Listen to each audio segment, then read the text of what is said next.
Hello everyone. Today I'm jumping back into Slay the Spire. I've been really enjoying playing Silent as the updates to the beta branch have come out, and it's just been really fun experimenting with poison and lots of playing lots of cards.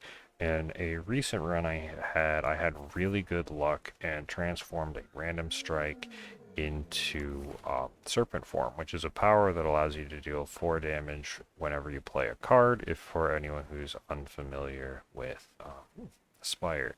And it being a really powerful card really helped kickstart the run. However, I don't know if it's been just with Spire or just with other stuff, sometimes it is easy to feel I would say like imposter syndrome, where you can basically feel like you're not necessarily earning the wins that you have, and because of good luck. And a card like Serpent Form that costs 3 and doesn't have and has all basically like it is not an easy card to get down safely and then play for damage. You know what? This is just a strange one because I don't necessarily have a lot of early elites, and I'm going into the Sunfish. So, we'll take the extra strike. Okay, this is actually pretty cool of upgrading a starting hand, especially because I get extra cards. So today, today I wanted to talk about with you guys, um, really just talking about giving yourself a pat on the back when you are playing really difficult challenge stuff. Because like for navigating this fight, even though this is a really early fight, stopping and recognizing, oh, I can full block kill this guy the next turn and not take it and not take any damage. And then here I'm only going to take 2 to just like maximize the amount of health that I have. Um, like stuff like that is really easy to overlook in whenever you're playing. So I think just stopping and giving yourself that pat on the back for and saying that you do deserve you do deserve your wins on challenge runs, even if it feels like you got something a little, even if you did have a little bit of a, even if you do feel like you have a little bit of a lucky start, because you have worked so hard for all of it.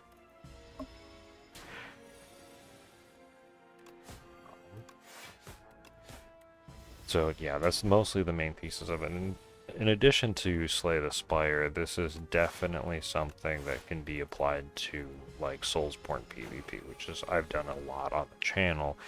In that, like because you have an advantage, because if you have an advantageous spawn or your setup has a little bit of an advantage over what someone else might be playing, doesn't mean that you an upgrade.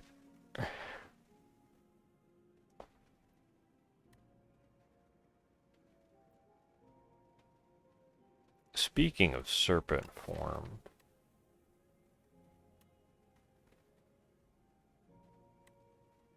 is this a serpent form deck, or is this a deck that wants abrasive? I think this is a deck that wants abrasive. Like, that potion into that is absolutely crazy. I don't think I can get abrasive down this turn, though.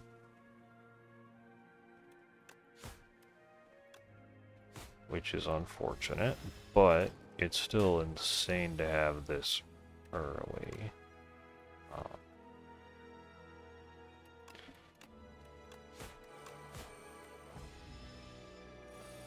But yeah, so really go the point hitting home of you can have some really fortunate stuff happen, and things can still potentially be a really difficult, and you can still have a really difficult run where you do want to, where you can still have a lot of really challenging stuff happen. I think this is even though I do have the innate hand upgrades, I think this is definitely still a bonfire upgrade, elite ankle. Um,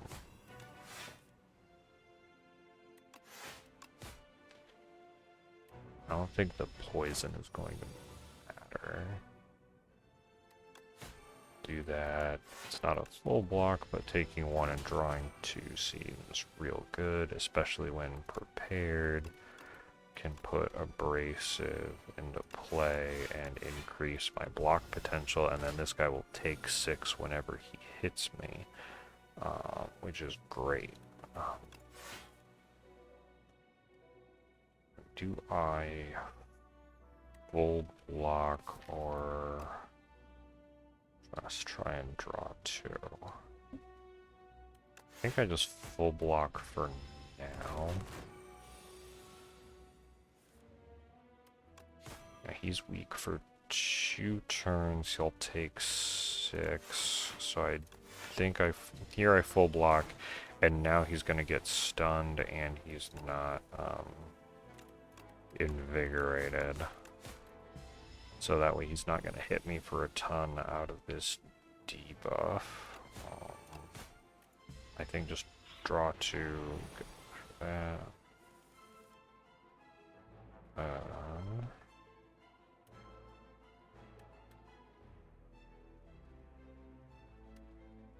20. I can actually just full block.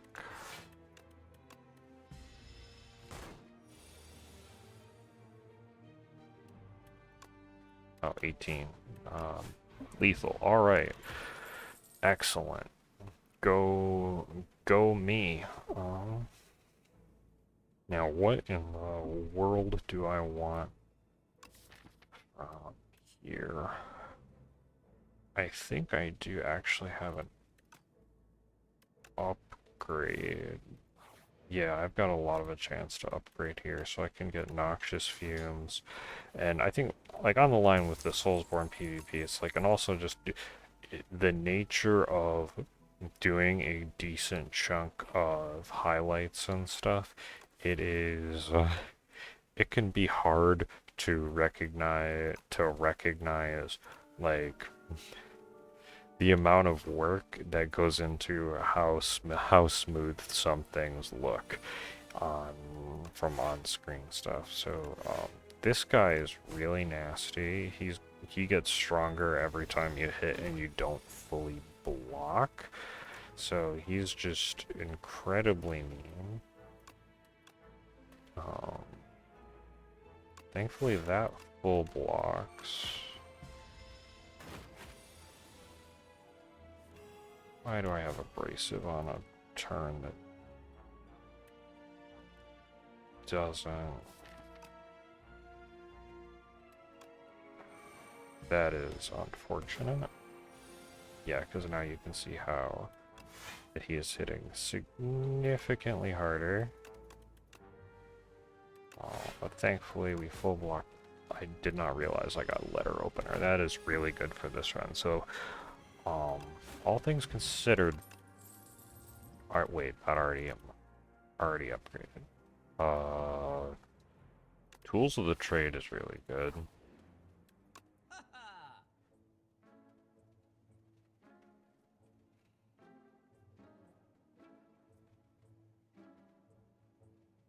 Okay, so this is interesting. Do I just duplicate abrasive?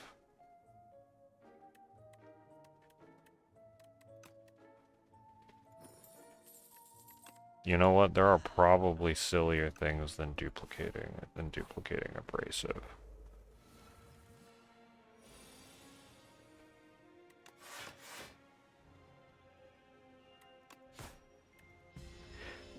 That's unfortunate that I got both of them in my opening hand and not the means of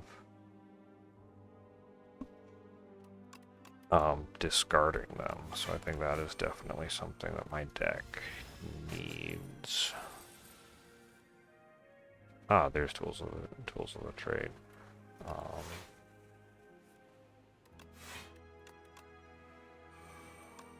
I say as I immediately get stuff in discard abrasive.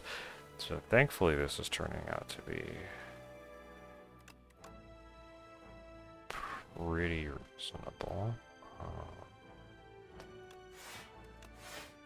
I actually hit him. No, he still goes down on the second hit, but I think he's dead.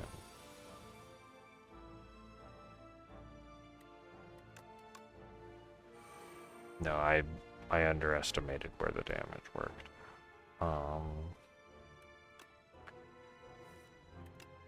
Can get rid of those.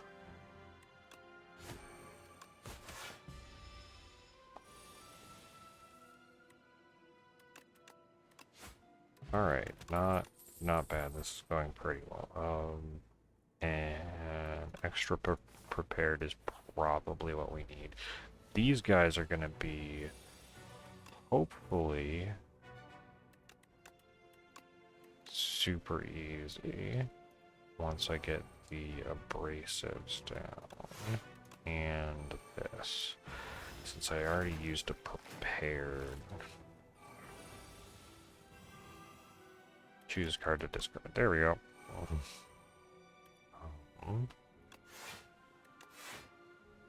This is enough, and then letter opener hits them. Cool.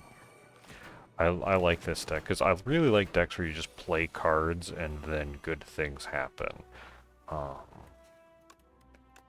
Yeah, just like play abrasive, and then I don't necessarily need all the strikes. Letter opener starts to move forward. Get weakened. And then hit the guy in the back. Yeah, they just all exploded. This is gonna be very silly. Do I want any of these ones? No, I don't think so. But is there another upgrade that I want? Tools of the trade being the 0 is going to be really good. It's going to be a little bit risky going into the boss with that. But, yeah, he doesn't start with anything. I think I can probably save the Dex potion since I have the two,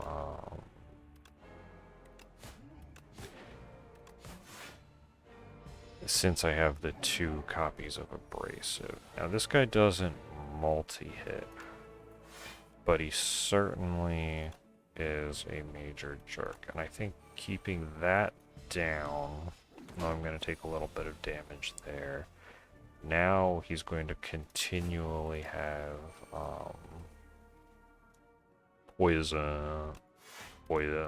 his poison counter go up. He takes a good amount of damage every time that he hits me. So all is good in life right now. Beckon, you can go away. Drawing card is a little dangerous with this guy because of the beckons, but I don't think it's going to be too much of an issue.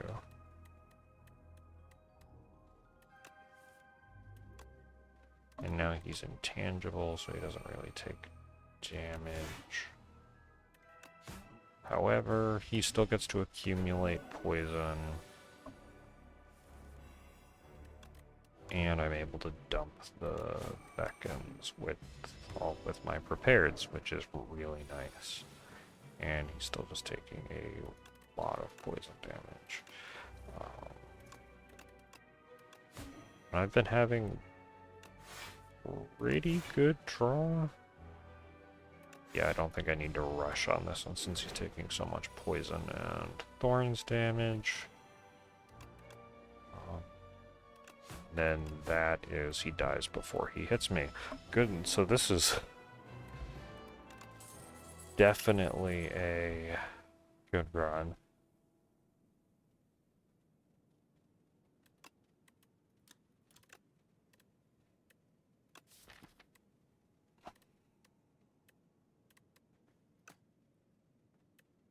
Alright, I guess we're taking well-laid plans, which got upgraded to be Runic Pyramid. Hi, Darv.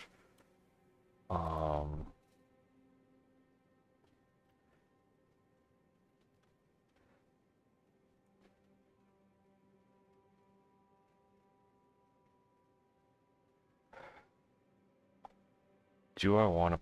I have not played with Wraith Form before, so Intangible is that you are basically only take 1 damage for per attack, and losing 1 dexterity is not losing 1 dexterity is losing the ability to block. However, with well-laid plans and abrasive, I kind of fight that because I can hold on to this into for a turn that I can't block. Or I could just remove strikes, which could also just be really good because I'm planning on retaining my hand for forever.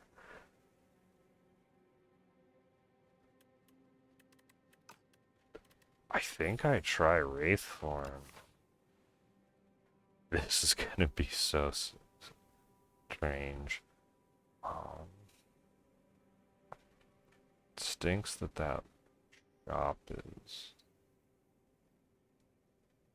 late. I don't really like the idea of going double elite there. That just seems unnecessarily tough.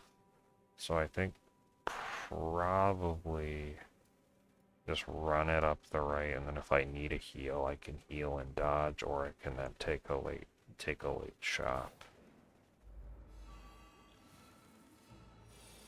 Okay, so well-laid plans. I am not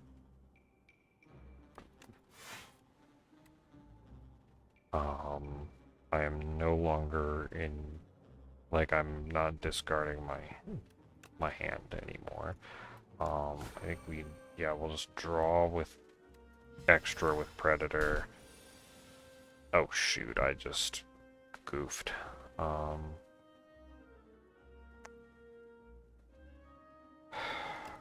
Already gunking this up.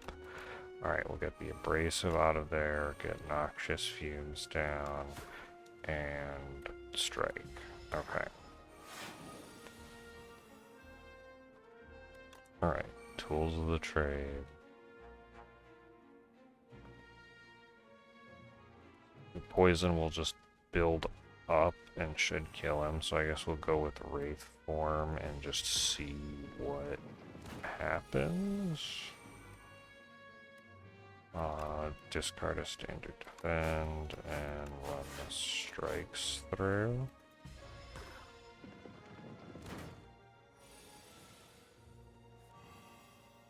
Alright, get the abrasive out of there.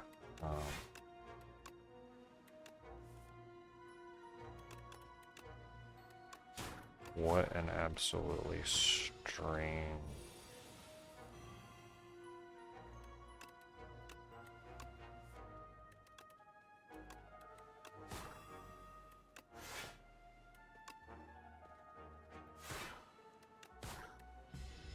I think I definitely need more discard power. Do I want a second noxious fumes? Probably. This is definitely going to be my first time piloting something like this, so...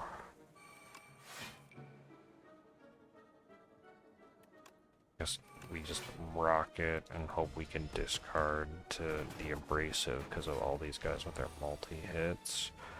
Oh, right, I immediately have the discard because of Tools of the Trade. Okay.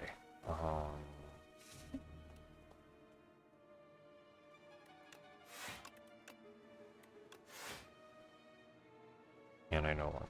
Okay, 18. Just rip all of the block I can.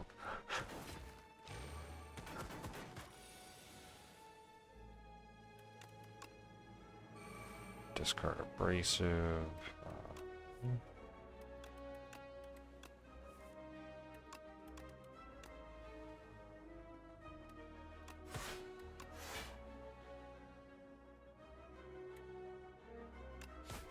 And then he'll just bump me and obliterate. This is such a strange deck. Get a strike out of here. Piercing Whale. Alright, that's a good one to have, especially. Oh no. Oh no. The poison is going to wake this dude up immediately.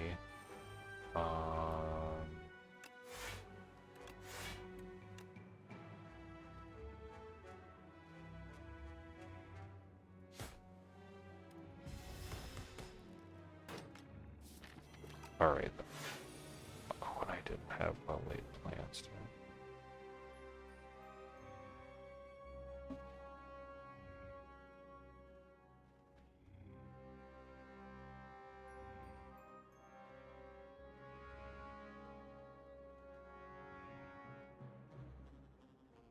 Wait, why is he still...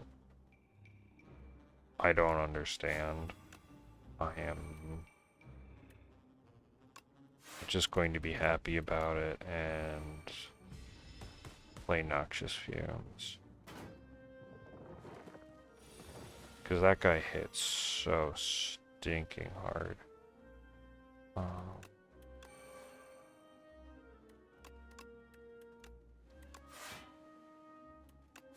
Like, all of these bugs hits really stinking hard, but that guy in particular hits like a truck.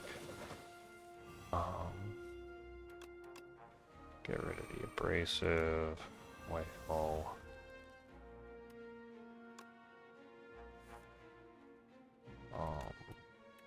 Predator is not one that I need right now. You will die on turn.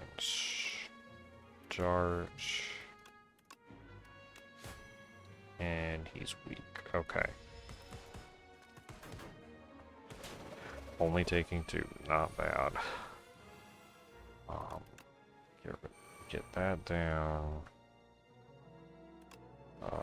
Wraith form time.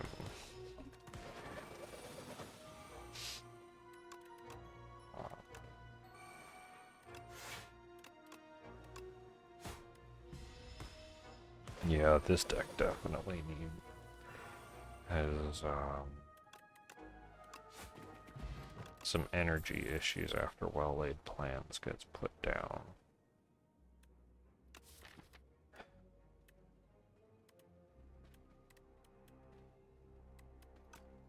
I don't think I want any of those still, though. Okay, I think...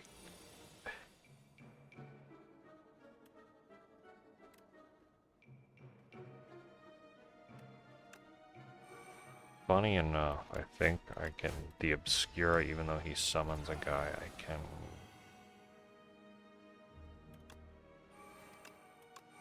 take out not too badly if I don't immediately die on that.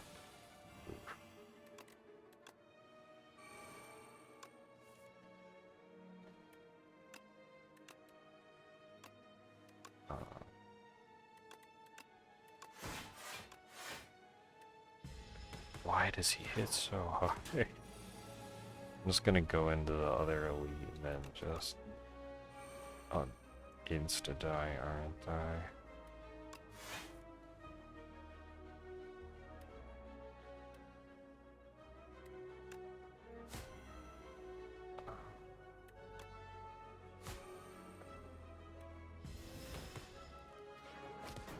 Whew, this is a really crazy run.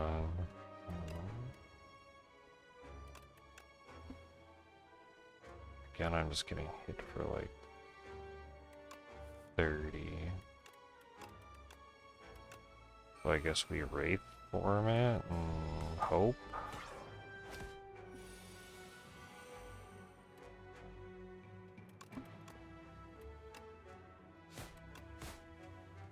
And then there we go, I guess.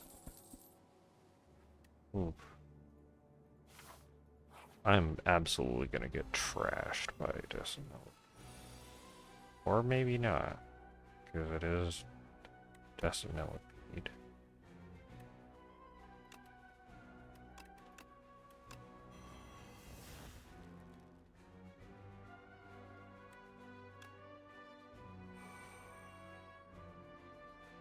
Um,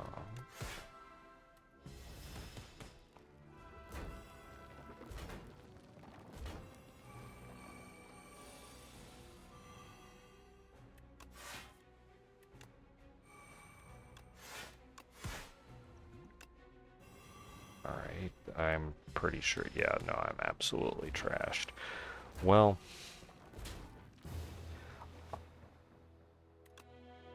as you can see, even if you get good luck, you can still absolutely get trashed. Um, I'm gonna pause the audio for a minute and go over to my to a better, yeah, because honestly, probably just removing the strikes probably would have done it because the Wraith form really, really good. The problem is I just could not get things up. I just couldn't get anything. It just felt like I couldn't get anything out of my hand in order to play the cards that I needed to get damage. I think well-laid plans. Well-laid plans worked well. It did not work well for this deck.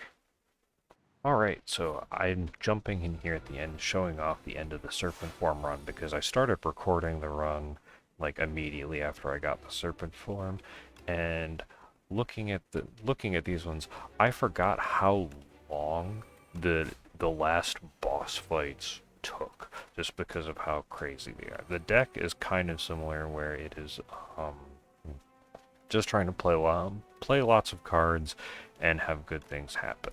The test subject is a particularly awkward start because it gets stronger with every skill you play, and this deck is very, very skill focused. So, in doing it, in getting all of that stuff set up, it is, I have to play incredibly carefully to not make the test subject too strong, and then go and take too much damage while also advancing the state of the advancing the state of the fight. There I was able to get stuff for free because there's one attack that allows me to play the next skill I have for free. And here, like, I'm just calculating, like, alright, how much damage do I want to take versus, like, what do I do in terms of trying to get powers and other things onto the into play. And Serpent Form I was able to enchant with the ability Sown that gives me an energy when I play it. So Serpent Form was basically able to refill, kind of refill itself in terms of being able to just like attack and also while playing extra cards afterwards to get the damage off. And there I just throw the Fire Pod just to clear the phase, not have to take damage and go from there. So like, this is where, like, where I can say is like, sure, I got a little bit lucky in like the previous clips that I showed you, but I wasn't necessarily, like, I wasn't necessarily on top of my game, and I can just fully say that. So showing in contrast to this run where I am very focused and completely on top of it, it is, I think it goes to show a lot of when you the idea of pat yourself on the back when you go ahead when you do something crazy, because the deck is relatively similar again. However, the end result is insanely different. I also don't know if copying the two abrasives was necessarily the smartest choice, but it certainly felt like a fun choice. And again, I think I wanted to try out rate form, and there's probably a good amount of misplays and learning, because like with each of the patches and with all of the different characters and setups, it is not uncommon to find yourself in, on at least for how you play, unknown ground. Um, and that's a good thing, and that's what really makes Slay the Spire 2 so much fun, is that the runs absolutely feel unique, even if you are playing a similar type of deck, because the specific artifact lineup you have doesn't always, like the specific artifact and card lineup doesn't match every single time. So it absolutely gives it a unique feeling. I think one of my favorite examples in terms of like Souls PvP is when you get into an invasion, you are thrown into a chess match. However, the you the chess match is not the because of like in terms of like you don't know what your starting loadout is relative to your opponents. You don't know where spawns are. You are given a chess board that has a game already started on it, and depending on what the loadouts are, where everyone spawns, whether or not other enemies are present, etc., that the a lot of different factors go into whether or not which player has the advantage. And I think Slay the Spire is kind of like that. Like, granted, like, yes, it's a deck builder roguelite. So there is RNG is a factor. However, like, I think in each fight, it's still relatively similar to that setup where you can manage how your deck goes, and there is, sure, you can sometimes just get bad RNG, but a lot of the time you can just do so much in order to manage it that you are able to have what I would say is a relatively neutral RNG, like something like that chessboard in a random state in fight, where it feels like it is given a particular setup, you can just roll with it. And as you can see, and for deck builders, I kind of just gravitate to and enjoy card spam ones. And the card spam, I think, is just very fun, and that's why Serpent Form, which I don't know whether or not it was a good idea to take, especially because I didn't have any of the other energy stuff, and Abrasive did work out really well for when I didn't take well-laid plans. Yeah, well-laid plans was a mistake because I just did not have the energy. What I should have done is I should have taken the energy, probably taken the energy relic, and then even though it would increase the strength of the enemies, granted that would have been really dangerous in that act. But that being said, I love playing lots of cards, and Serpent Form really fits right into that with me managing all of the different things. I'm like trying to figure out how I can play. So I've been focusing on building a deck where once I get Serpent Form in play, I just play as much little stuff as I can during the turn and just completely chip down the um, completely chip down bosses, and it is really, really, really fun. As you can see here, I take down Test Subject, who is honestly one of the... As much as Aeon Glass has been... Aeon Glass is lethal, like, Test Subject and Queen have been getting me lately, because they... depending on how tight your deck is, it really feels like, well, the short version of that thought is that they can really mess your deck up in a lot of ways with the intangible turns or Queen locking down cards in your hand. So with that, it is really... They can really mess you up if your deck is running really streamlined, and then they just like lock down one of the pieces. Now here, the strategy that I use is I'm going to use Nightmare, which will add extra copies of a card into my hand on the following turn, on Piercing Wail, which is enemies lose strength, because the Queen and the Torch Head guy both use, they both have pretty heavy multi attacks, so being able to greatly reduce the damage, like I believe I'm just going to do right here where he's attacking for 12 3 times, I can just say nope, and he's not going to be able to do that. Actually, here what I might be thinking about is honestly just trying to see if I can full block that without having to use a Piercing Wail, because the Queen's attacks, dude, never mind. So there's the Piercing Wail,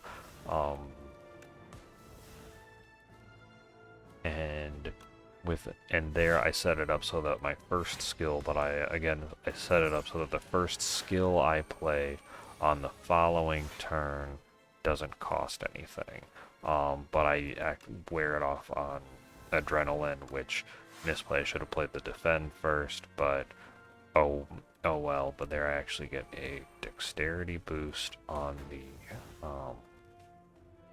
Defend and have it trigger Serpent form. So all good stuff on this. Oh yeah, never mind. I don't even play the Defend because I just get Noxious Fumes down. It's been a minute since I watched this fight, but it's still just a really good. And the default block that I get per turn is a Ancient Relic that just gives me 7 block at the start of each turn, because I knew that that would also help me getting Serpent Form into play. And even though the Queen is definitely eating some of the attacks with her just blocking and buffing the Torch Head guy, it definitely all of the chip damage adds up, especially as I keep referencing Soulsborne PvP. All of the like chip damage in invasions and having someone blow a flask or two early, that adds up, and in doing so,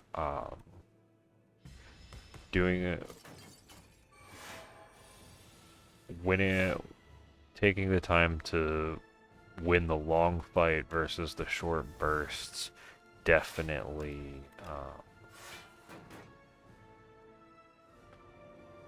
it definitely is worth it, and it's something that in Spire that I probably have to focus on, and there's a lot of improvement to be done. And I think, but also part of why everything has been fun super recently is I've been started recognizing the not only like little efficiency things on the turn to turn, but like I've started recognizing like the decision points where I'm like, okay, this was not necessarily a great decision that caused things to spiral out of control for losing a run. And in recognizing it's like, okay, what went wrong with the deck? What was a risk I took? So in doing that, thing is being able to actually recognize those types of things has been huge in keeping things really fun. Um, Now, not always great for my confidence. As I said, like in terms of all of these types of challenge, doing max difficulty runs, uh, sometimes you just get pummeled for a bit. So in that sense, seeing the little, going back and looking at the cool things is definitely worth it. Especially because when my main motto of self improvement is record yourself, go back, watch, and pick one or two things to try and remember and work on and listen to, and then if those things keep coming up, like really focus on those lessons. Um, Applies in Souls PvP, applies in Spire. So all the important and good lessons.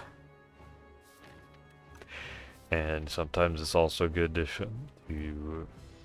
share when things don't go as well, and in terms of learning, and because you can still even learn and take some positive stuff from the runs that things don't necessarily fully work out.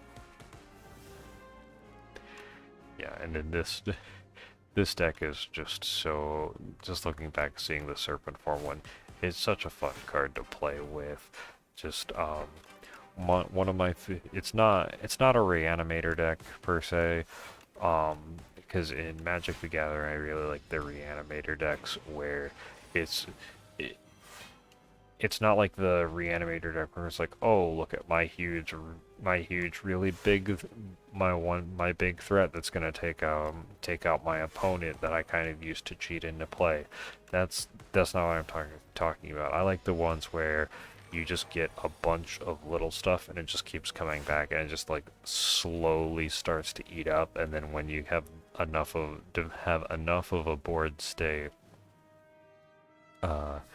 you it suddenly goes from, oh, you destroyed my board, let me just bring everything back real quick. So here, instead of going for the neutralize, I'm checking to see if I could have dug for the piercing whale that's in the deck.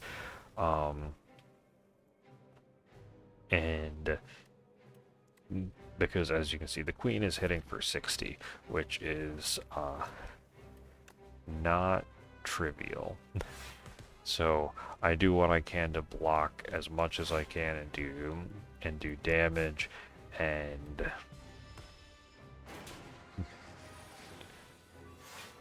I believe either in this next turn or two just finish up the fight. But now that the queen isn't blocking, I am able to just throw a lot of damage her way.